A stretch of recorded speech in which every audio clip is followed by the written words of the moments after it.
ada kisah yang paling menarik bagi saya ketika itu. Suatu waktu saya sedang ngaji takrib dengan beliau berdua. Kemudian beliau batuk, ya. Saya kasihan lihat guru batuk. Ternyata itu batuk saya lihat tuh asap. Karena istrinya di pinggir sedang ngebakar sampah. Sampah dari pinggir tuh masuk ke dalam. Ini mah bukan kere ya, bukan kaca. Kawat-kawat itu kan.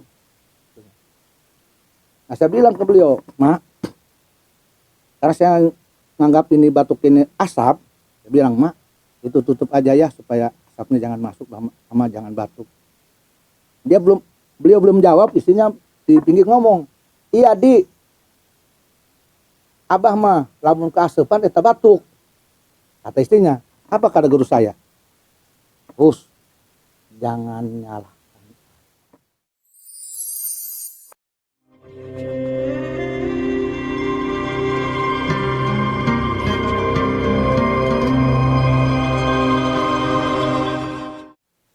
Sekarang saya sedang bersama Abah. Assalamualaikum, Bah. Assalamualaikum. Nah, ini kita mau ngobrol-ngobrol lagi ya, ngobrol santai bareng Abah. Ngobrolin soal mursyid atau guru ya. Nah, katanya Bah, netizen itu bilang bahwa kalau kita mau jadi mursyid thorikoh itu harus mempunyai yang pertama guru, dan yang kedua mempunyai ilmu. Ilmunya itu ilmu fikih dan ilmu hakikat makrifat gitu, Bah. Nah, dari guru pun sama katanya. Guru hakikat makrifat harus punya, terus guru syariat dan fikihnya harus punya. Nah, saya pengen bertanya ke Abah, siapa saja sih guru-guru Abah? Karena Abah ini di video baru menceritakan Mama Harun sebagai guru Thorikul Adah Abah gitu, Bah. Guru-guru syariat Abah ini siapa sih gitu? Nanyanya itu aja, Bah. Bismillahirrahmanirrahim. Deketkan Sallu ala nabiyil mustafa. Allahumma salli wa sallim wa barik ala sayyidina wa maulana Muhammad wa ala alihi wa sahbihi ajma'in.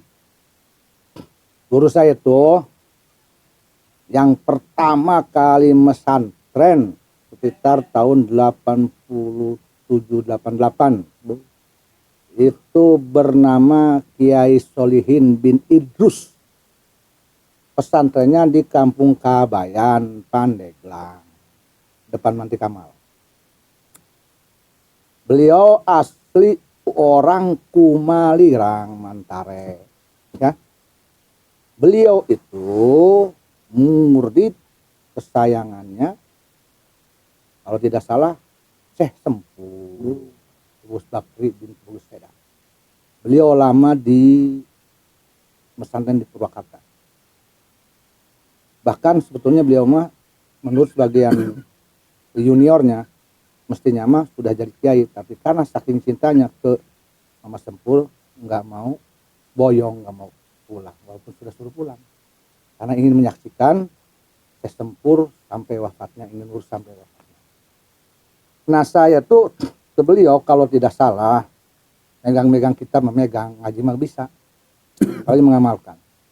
Satu, pertama belajar menyempurnakan qiraah.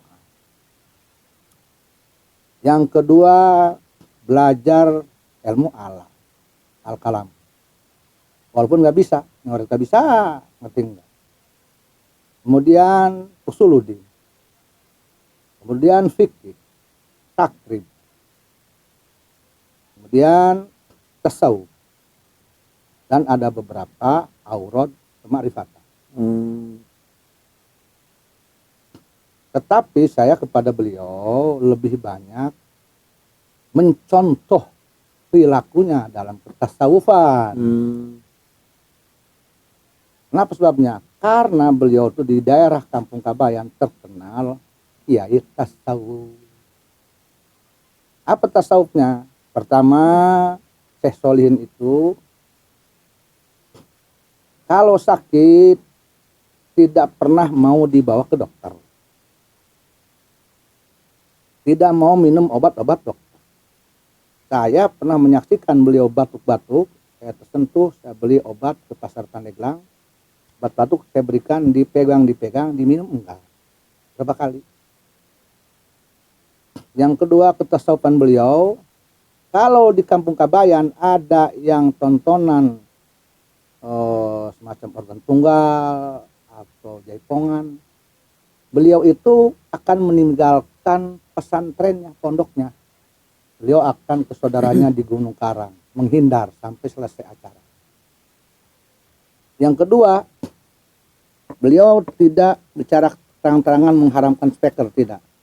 Jika ngaji dengan saya, dengan kami, ada dua ustadz. Ustadz yang pertama pakai mic, beliau ngaji dulu yang ustadz yang pertama, di tempatnya ada mic.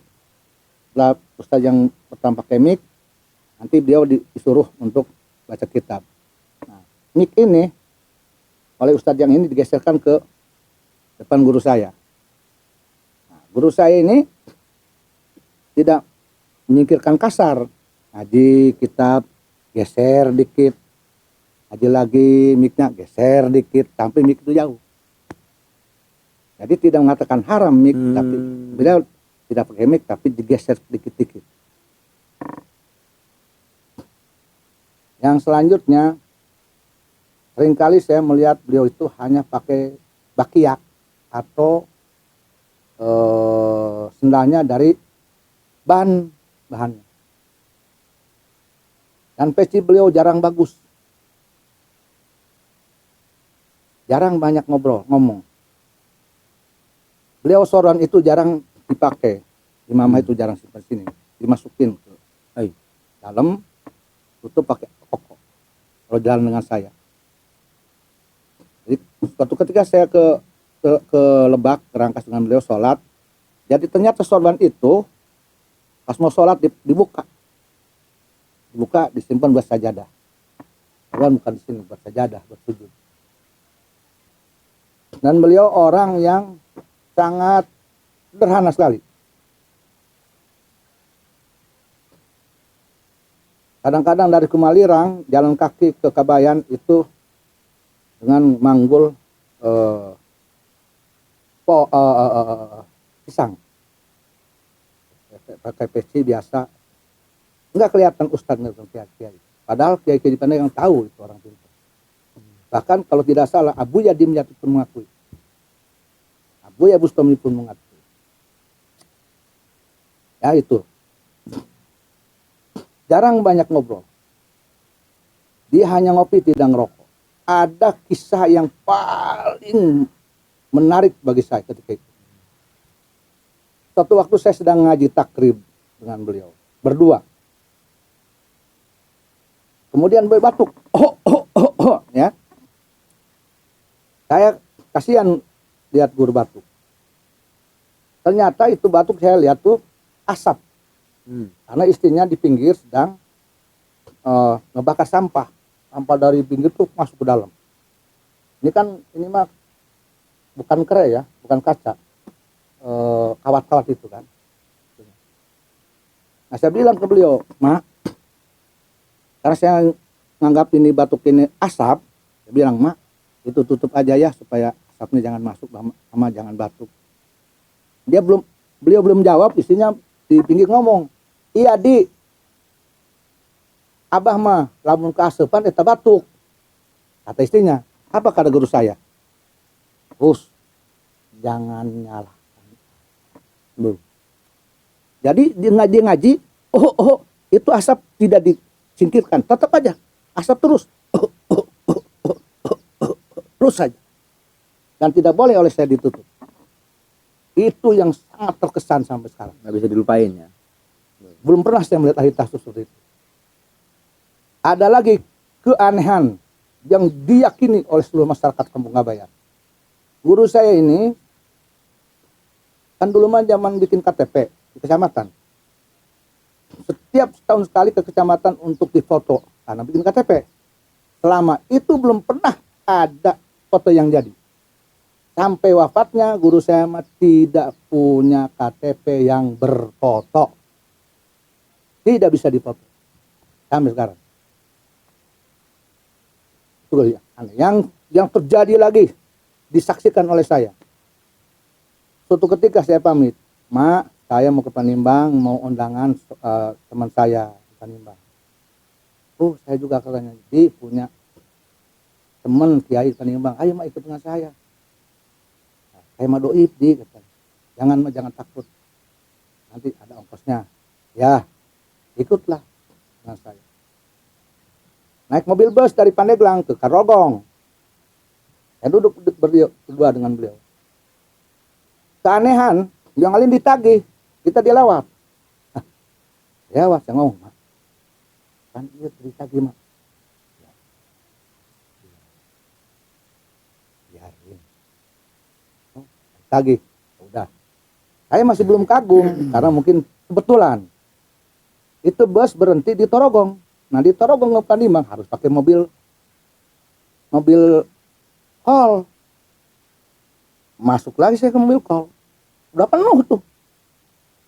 Penuh tuh mobil. Saya berendeng lagi. Nah, barengan ya dengan Mama. Jajar. Sama tidak ditagih. Yang lain ditagih kok saya berdua tidak. Itu kan bukan suatu kebetulan tuh, karena 2 kali. Jalan lah akhirnya. Ketawaduan beliau nih yang tampak nyata. Akan dididik akhlak tasawuf oleh beliau. Dalam tasawuf dikatakan, jika engkau berjalan dengan gurumu, jangan engkau sejajar, kau di belakang. Nah, ketika itu saya dengan guru saya tahu diri, saya muridnya, saya di belakang. Dan beliau sedang bawa tas kitab. Saya tahu diri, saya ingin dapat khidmat. Saya ambil, Mak, tuh kitab biar saya. Jangan biar saya. Mak, biar Mak. Nggak dikasih. Saya paksa, akhirnya dikasihkan. Kalau dikasihkan tuh kitab, saya mundur. Nggak mau berjajar, saya belakang. Nggak boleh. Di ini. Bareng. Kaget saya nggak bisa nolak. Wah, guru saya ini luar biasa. Yang lebih hebat lagi, ketika saya datang ke tempat adek litingnya di pesantren, itu kiai gede di Panimbang. Di depan kiainya, salam, assalamualaikum, waalaikumsalam. Datang kiainya. Kasolihin. Salam, assalamualaikum, waalaikumsalam. Itu adek litingannya cium tangan. Kiai gede tuh, cium tangan. Guru saya cium tangan lagi. Di situ saya dididik untuk jadi orang tawadu. Tidak merasa saya seniornya, pinter, malah cium tangan lagi. Akhlak. Masuklah saya ke ruangan itu. Ngobrol oleh adik guru saya. Ngobrol, ditanya. Kak, gimana santrinya? Ada, alhamdulillah. Gimana? Alhamdulillah lumayan. Sehat, Kak. Ngobrol. Nah, pas ngobrol itu beliau pamit untuk wudhu, karena guru saya ini tidak batal wudhu. Mungkin batal dia wudhu. Nah, ketika beliau itu wudhu, kiai yang adik kelasnya guru saya ini bilang, kasolihin mah tika pungkur geh pikir masantren geh tasawuf eta mah keturunan wangsul di barang wasul di Mama Sempur karena hoyong nyaksian Mama Sempur. Jadi wajar beliau mah jadi kiainya sudah sepuh dan nikahnya pun sudah sepuh. Nah, itu guru saya dalam tasawuf, dalam syariah, plus Nah, itu ketika Abah pesantren eta tadinya pengen Abah apa gimana? Pas ketemu itu ceritanya gimana tuh Bapak ketemu pertama kali Mama Solihin? Jadi saya saat itu udah lulus SMA. Lulus SMA. Saya tidak ingin kuliah. Keluarga saya nyuruh kuliah. Saya menolak keinginan orang tua, terang-terang nggak enak. Gimana caranya? Akhirnya saya berdoa ke Allah. Ya Allah, jangan sampai saya diterima kuliah supaya saya bisa pesantren. Karena saya ini orang bodoh, nggak bisa ngaji, nakal, nggak mau sholat, banyak tinggal sholat. Ingin jadi orang ngajar bener. Daripada saya kuliah nanti nggak sholat rajin lagi, mana mendingan pesantren. Berdoalah ke Allah supaya saya tidak diterima kuliah. Nolak, tangan-tangan, nggak mau, orang tua takut dosa, nyuruh kuliah. Berdoa, akhirnya alhamdulillah ada jalan dari Allah sehingga saya batal kuliah. Karena ini menunggu kuliah lagi 1 tahun lagi, Akhirnya saya bilang ke orang tua saya, Pak udah saya isi aja nih, tidak boleh setahun pesantren. Ya silakan pesantren, tapi kamu setahun aja ya. Iya. Disitulah pesantren, keinginan saya. Bapak saya nyuruhnya setahun aja, nanti kuliah lagi. Dia bilang, ya isi kan ingin saya pribadi. Ternyata nikmat, disuruh kuliah lagi nggak mau lagi, walaupun akhirnya terpaksa kuliah lagi. Jadi keinginan sendiri ke situ. Dan saya nanya ke, kan itu pesantren beliau itu dekat rumah kakek nenek saya. Saya nanya ke nenek saya, di sini ada pesantren siapa Bu? Ada Kisolihin. Tuh kita sahub. Udah saya kesana. Ditunjukin oleh keluarga saya. Di situ Bu, sejarah berguru. Jadi bukan abah yang nyari sendiri ya, Bukan. atas persetujuan orang tua. Bertanya dulu. Gitu. Masya Allah. Itu guru yang pertama. Selanjutnya kita akan tanya lagi ke abah di episode kedua. Ada banyak ya gurunya banyak. Masih banyak. Ini satu guru dulu nih, berapa menit Aep? 15 menit. Oke, luar biasa. Atur nuhun Mbak ya. Sama-sama. Atur dulu. Subscribe, like, dan komen di bawah ini. Nah, jika teman-teman ada unek-unek, ada pertanyaan, dan lain sebagainya, silahkan tinggalkan pesan di kolom komentar di bawah ini. Terima kasih sebelumnya. Assalamualaikum warahmatullahi wabarakatuh.